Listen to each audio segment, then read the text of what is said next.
আলহামদুলিল্লাহ নাহমাদুহু ওয়া নুসাল্লি আলা রাসূলিহিল কারীম আম্মা বা'দু ফাকাদ ক্বালা আল্লাহু তাআলা في كلامه المجيد والفرقان الحميد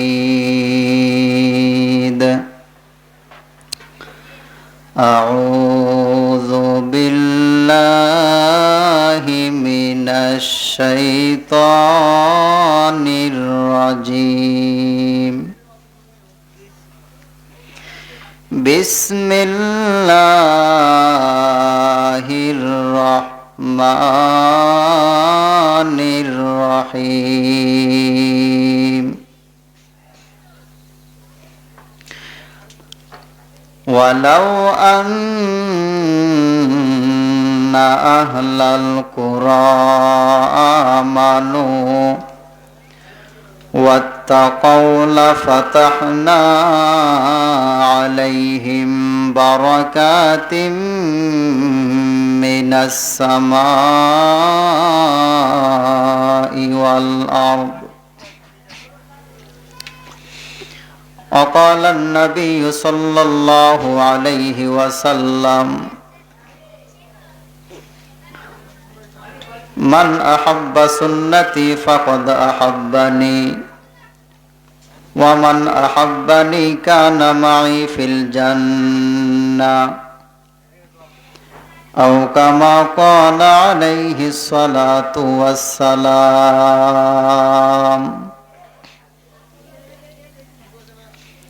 موت كأس كل ناس شربوا قبر بيت كل ناس داخلوا قبر بيت كل ناس داخلوا موت كأس كل ناس شربوا قبر بيت كل ناس داخلوا قبر بيت كل ناس داخلوا ما خلقت الجن والإنس جز عبادت نست مقصود اجہا جز عبادت نست مقصود اجہا ہر کے دارت خوف حق دار دل مدام جنت المأوى حضور مقام جنت المأوى حضور مقام আধার যখন ডুবেছিল জাতি ছিল না আলোর বাতি বর্বরতার অন্ধকারে পৌঁছে মানব জাতি আধার যখন ডুবেছিল জাতি ছিল না আলোর বাতি বর্বরতার অন্ধকারে পৌঁছে মানব জাতি মেয়ের জন্মে বেজার পিতা খরিত নতুন ঘর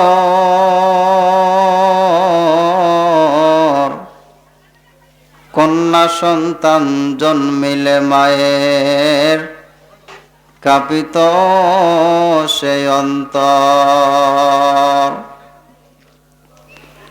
আহা সেই সে কঠিন বর্বরতার যুগে আহা সেই সে কঠিন জাহেলিয়াতের যুগে মোদের আল্লাহর আশীর্বাদ ধরণী মাঝে পাঠিয়ে দিলেন রসুল মুহাম্মদ। মাগো আমি পরব না আর হাট্টি মাটিম টিম মাদ্রাসাতে শিখব এবার আলিফ লাম আর মিম। মাগো আমি পড়ব না আর হাট্টিমা টিম টিম, মাদ্রাসাতে শিখব এবার আলিফ লাম আর মিম। মাগো আমি পড়ব এবার আলিফ বাতাসা, স্কুল কলেজে এসব হয় না শেখা। সবাই কালেমা পড়েন লা ইলাহা লা ইলাহা লা ইলাহা, আরো জোরে লা ইলাহা লা ইলাহা লা ইলাহা। 6 দিন পরে নখ খসে যাবে, 9 দিন পরে চুল। কবর গাহের সামান নিতে কইরো না কেউ ভুল। কবর জায়গা ভালো নয়, কবর জায়গা ভালো নয়। 6 দিন পরে নখ খসে যাবে, 9 দিন পরে চুল। কবর গাহের সামান নিতে কইরো না কেউ ভুল। কবর জায়গা ভালো নয়, কবর জায়গা ভালো নয়। আমল দিয়ে কবর গৃহ সাজাই নিতে হয়, আমল দিয়ে কবর গৃহ সাজাই নিতে হয়। কবর জায়গা ভালো নয়, কবর জায়গা ভালো নয়। জীবন হলো মেড ইন চায়না, সেকেন্ডের নাই ওয়ারেন্টি। কাল যে তুমি থাকবে বেঁচে, কে দিয়েছে গ্যারান্টি। জীবন হলো মেড ইন চায়না, সেকেন্ডের নাই ওয়ারেন্টি। কাল যে তুমি থাকবে বেঁচে, কে দিয়েছে গ্যারান্টি। কিয়ামতের আদালতে পড়বে যেই দিন ডাক, নথিপত্রী দেখে তুমি হইবা হতভাগ রে বন্ধু, হইবা হতভাগ। তোমার অস্বীকারীর নাই রে সুযোগ, তোমার অস্বীকারীর নাই রে সুযোগ। সাক্ষী 2 জন সিকিউরিটি, কাল যে তুমি থাকবে বেঁচে, কে দিয়েছে গ্যারান্টি। কাল যে তুমি থাকবে বেঁচে, কে দিয়েছে গ্যারান্টি। আলহামদুলিল্লাহি রাব্বিল আলামিন। সমস্ত প্রশংসা সেই মহান রব্বুল আলামিনের জন্য, যিনি আমাদেরকে পবিত্র কোরআনুল কারীমের মাহফিলে আসার বসার তৌফিক দান করেছেন। সে আল্লাহ পাক রব্বুল আলামিনের দরবারে শুকরিয়া আদায় করি। আমরা সকলেই জবান খুলে পড়ি আলহামদুলিল্লাহ। শুকরিয়া আদায় করলে আল্লাহ পাক রব্বুল আলামিন খুশি হইয়া বান্দার নেয়ামত বাড়ায় দেয়, বলি সুবহানাল্লাহ।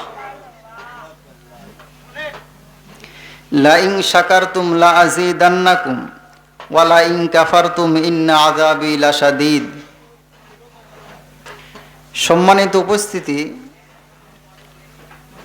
কিয়ামতের ময়দানে ওই ব্যক্তি সর্বপ্রথম আগে আল্লাহর জান্নাতে যাবে, যে ব্যক্তি এই দুনিয়াতে সুখে এবং দুঃখে আল্লাহ পাকের শুকরিয়া আদায় করেছে, বলি সুবহানাল্লাহ।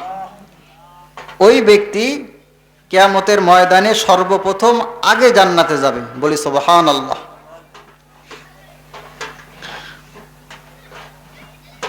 লক্ষ কোটি দরুদ ও সালাম পাঠাই বিশ্ব নবীজি জনাবে মুহাম্মদুর রাসূলুল্লাহ সাল্লাল্লাহু আলাইহি ওয়াসাল্লামের ওপর। সকলে পড়েন সাল্লাল্লাহু আলাইহি ওয়াসাল্লাম। এই যে আপনারা একবার সাল্লাল্লাহু আলাইহি ওয়াসাল্লাম পড়লেন, আল্লাহ রসুল সাল্লাল্লাহু আলাইহি ওয়াসাল্লামের উপরে একবার দুরূদ শরীফ পড়লেন, এতে ফায়দা আছে না নাই? কেমন ফায়দা? আল্লাহ রসুল সাল্লাল্লাহু আলাইহি ওয়াসাল্লাম ইরশাদ করেন, ক্বালা রাসূলুল্লাহি সাল্লাল্লাহু আলাইহি ওয়াসাল্লাম মান সাল্লা আলাইয়া ওয়াহিদাতান সাল্লাল্লাহু আলাইহি আশরা। কথা খুব খেয়াল করেন। আল্লাহ রসুল সাল্লাল্লাহু আলাইহি ওয়াসাল্লাম ইরশাদ করেন, যে ব্যক্তি আমি রসুলের উপরে একবার দুরূদ শরীফ পড়ে, আল্লাহ পাক রব্বুল আলামিন খুশি হইয়া তাকে 3টা পুরস্কার দান করে। বলি সুবহানাল্লাহ। 1 নম্বর পুরস্কার হলো তার উপরে 10টি রহমত বর্ষণ করা হয় এবং 10টি গুনাহ মাফ করা হয় 2 নম্বরে। 3 নম্বরে হলো 10 গুণ মর্যাদা আল্লাহ তাআলা বৃদ্ধি করে দেন। বলি সুবহানাল্লাহ। রাসূল করিম সাল্লাল্লাহু আলাইহি ওয়াসাল্লাম ইরশাদ করেন, ওই ব্যক্তিটা হলো সবচাইতে কৃপণ ব্যক্তি দুনিয়াতে, যে ব্যক্তি আমি নবীজি সাল্লাল্লাহু আলাইহি ওয়াসাল্লামের নাম শুনে কিন্তু দুরূদ শরীফ পড়ে না। এই ব্যক্তি হলো আসমানের নিচে জমিনের উপরে সবচাইতে কি ব্যক্তি? কৃপণ ব্যক্তি। এজন্য আমরা রাসূল সাল্লাল্লাহু আলাইহি ওয়াসাল্লামের আশিক হয়ে আর একবার বাংলার এই প্রান্ত থেকে মদিনার ওই প্রান্তে দুরূদ শরীফ পাঠিয়ে দেই, সকলে পড়ি সাল্লাল্লাহু আলাইহি ওয়াসাল্লাম। সম্মানিত দিনী ভাই সকল, আমি আপনাদের সামনে পবিত্র কোরআনুল কারীম থেকে হাজার হাজার আয়াতে কারিমার মধ্যে থেকে ছোট্ট একটি আয়াতে কারিমার অংশ বিশেষ তেলাওয়াত করেছি এবং রাসূল করিম সাল্লাল্লাহু আলাইহি ওয়াসাল্লামের অসংখ্য অগণিত হাদিস শরীফ থেকে ছোট্ট একখানা হাদিস আপনাদের সামনে পেশ করেছি।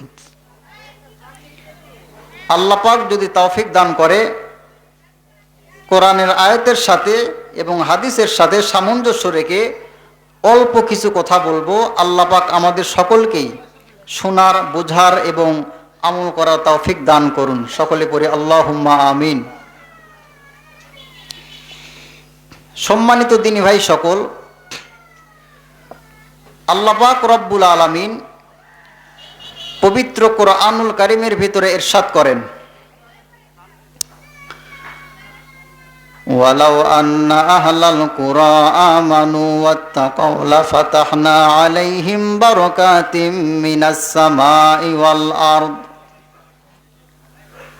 মুসলমান বন্ধুরে, আল্লাহ রব্বুল আলামিন ডাক দিয়ে বললেন, নবীজি আপনি তামাম পৃথিবীর মানুষদেরকে আমার পক্ষ থেকে জানায় দেন, ইয়া রাসূলুল্লাহ, ইয়া হাবিবাল্লাহ, যারা 2টা গুণ অর্জন করবে আমি আল্লাহ রব্বুল আলামিন তাদের জন্য দুনিয়া আসমানের রহমতের বরকতের দরজা খুলিয়া দিব। জোরে কোন সুবহানাল্লাহ। মুসলমান বন্ধুরে, আল্লাহ বললেন, নবীজি যারা 2টা গুণ অর্জন করবে আমি আল্লাহ পাক রব্বুল আলামিন তাদের জন্য দুনিয়া আসমানের রহমতের বরকতের দরজা খুলিয়া দিব। 1 নম্বরে হইল আমার বন্ধুগণ, 1 নম্বর গুণ হইল ঈমানের গুণ। কথা বলেন কিসের গুণ? ঈমানের গুণ। ঈমান এমন একটা সম্পদ, আল্লাহ রব্বুল আলামিন কিন্তু যাকে তাকে এই সম্পদ দান করে না। মুসলমান বাবাজি, আল্লাহ পাক রব্বুল আলামিন যাকে পছন্দ করে তাকে ঈমান নামক দৌলত দিয়ে কিন্তু ধন্য করে দেয়। জোরে কোন সুবহানাল্লাহ। আল্লাহর রাসূল সাল্লাল্লাহু আলাইহি ওয়াসাল্লাম বলেছেন, কোন মানুষ যদি একটা সরিষা পরিমাণ ঈমান কবরে নিয়ে যাইতে পারে, আমার আল্লাহ রব্বুল আলামিন এরকম 10টা দুনিয়ার সমপরিমাণ একটা জান্নাত দান করে দিবে। জোরে কোন সুবহানাল্লাহ। ঈমান এমন একটা জিনিস, আল্লাহ রাসূল বলেন একটা সরিষা পরিমাণ ঈমান যদি কেউ কবরে নিয়ে যাইতে পারে, আল্লাহ পাক তাকে এরকম 10টা দুনিয়ার সমপরিমাণ কি দান করবে? একটা জান্নাত দান করবে। বলি সুবহানাল্লাহ। এরপরে আল্লাহ রাসূল আরো কি বলেন? যে ব্যক্তি একটা সরিষা পরিমাণ অহংকার নিয়ে কবরে যাবে তাকে জাহান্নামে নিক্ষেপ করবে।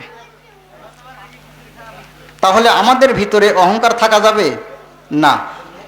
আল্লাহ পাক রব্বুল আলামিন আমাদের সকলকেই হিংসা মুক্ত অহংকার মুক্ত জীবন দান করেন। সকলে পড়ি আল্লাহুম্মা আমিন। সম্মানিত উপস্থিতি, তাহলে আল্লাহ পাক বললেন, নবীজি যারা দুইটা গুণ অর্জন করবে আমি আল্লাহ পাক রব্বুল আলামিন তাদের জন্য দুনিয়া আসমানের রহমতের বরকতের দরজা খুলিয়ে দিব। এক নম্বর গুণ কি বললাম? ইমানের গুণ। দ্বিতীয় নম্বর গুণ হইল তাকওয়ার গুণ। দ্বিতীয় নম্বর গুণের নাম কি? তাকওয়ার গুণ। তাকওয়া মানে হলো আল্লাহর ভয়। কার ভয়? আল্লাহর ভয়। কোন একজন কবি বলেছেন, যার ভিতরে আল্লাহ পাকের ভয় থাকবে আল্লাহ পাক রব্বুল আলামিন তার শেষ ঠিকানা জান্নাতুল মাওয়া করে দিবেন। বলি সুবহানাল্লাহ। আল্লাহ পাকের ভয় সাংঘাতিক একটা জিনিস। আল্লাহ পাকের ভয় যদি কারো ভিতরে না থাকে তাহলে তার ইবাদত বন্দেগী আল্লাহ পাকের দরবারে কোনো কিছু গ্রহণযোগ্য হবে না, কবুল হবে না। আপনারা বলেন, যার ভিতরে আল্লাহ পাকের ভয় থাকে, আসলেই ভয় থাকে, তার দ্বারা কি গুনাহের কাজ করা সম্ভব? সম্ভব না। যদি আমাদের দ্বারা গুনাহ হয়ে যায়, আমরা যদি ইচ্ছাকৃতভাবে গুনাহ করি, তাহলে বুঝতে হবে আল্লাহ পাক রব্বুল আলামিনকে আমরা সঠিকভাবে ভয় করতে পারতেছি না। ঠিক কিনা বলেন? আমরা কেমন আল্লাহ তাআলাকে ভয় করি, আর নবী করিম সাল্লাল্লাহু আলাইহি ওয়াসাল্লামের সাহাবায়ে কেরাম আল্লাহ তাআলাকে কি পরিমাণ তারা ভয় করতেন, অথচ তারা এই দুনিয়াতে জান্নাতের সার্টিফিকেট পেয়েছিলেন, জান্নাতের সুসংবাদ পেয়েছিলেন, তারপরেও তারা আল্লাহকে সবসময় ভয় করতেন। আল্লাহ পাক বিশ্বনবী সাল্লাল্লাহু আলাইহি ওয়াসাল্লামকে পর্যন্ত বলেছেন, নবীজি আমি আল্লাহ তাআলাকে ভয় করুন। তাহলে আমাদের ভয় করতে হবে কি হবে না? হবে। হযরত ওমর রাদিয়াল্লাহু তাআলা আনহুর জামানার একটা ঘটনা। হযরত ওমর রাদিয়াল্লাহু তাআলা আনহু যখন খলিফা ছিলেন, খেলাফতের দায়িত্ব ছিলেন, তখন সেই যুগে সেই সময় এক যুবক সন্তান মদ পান করতেন। কি পান করতেন?